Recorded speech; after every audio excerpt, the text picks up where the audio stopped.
membandingkan apa yang mau menado, anda mana imajinasi, nado dengan Sri lah. Retre pungo na yung merat. Jangan kau intak mak pintu rumah itu, mak pintu kau yang tapi pujut, tua. Ikan mak patong kau patong kan ikut rumah yang punya rumah. Tapi nanti di TV nanti mak dah pintu lah.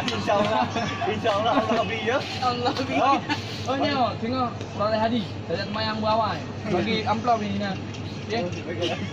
Ipi amplop masjid 200 lebih. Tahu ke? Ya. Pakai delat. Ipi anu nampak. Buka Eka. Tak ni nak Ibi. Ipi. Tahu buka. Mana? Jangan. Kalau buka Eka ada Ibi kau. Ibi yang nak murah-murah. Kan THR je. Hi dipan tayar rumah. Oh memang beli hidup. Beli hidup. Tayar rumah. Mantap. Kemana kau? Jadi ada le. Rumah kan baca ke keluarga ke. Jadi pas kita wo kan. Hibah ada ente yang utang kan. Wo di trong lagi menampai dah.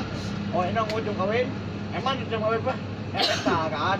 Mau boleh mau pesta kan. Mau pestanya dalam agama. Karena pesta pun kata, pestanya untuk memunggah mata nah. BK. BK teman walimah dia walimah. Dua kan. Abang ni, ana dua abang aja ba. Abang kan boleh. Kabayan ka man sa kawan kiraya kakak Ibrio minta beliau kan. Hey stop apa? Sianja kali ini kak kapan tengah berkah dia. Maka beliau ikan yang tahu. Boleh dia pangkat dia ada Tuhan dia ada lo nama dia hari.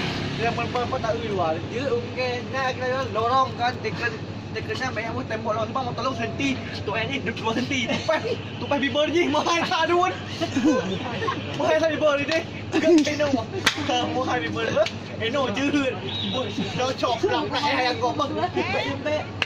Bibir mahal. Jadi dah apa kecil juga. Ataupun hendak pergi motor pada main jalan. Udah kayak apa tupai tolong. Tupai mati. Kau suruh minum. Ke minum. Pelat apa? Pelat. Besar juga bukan dia.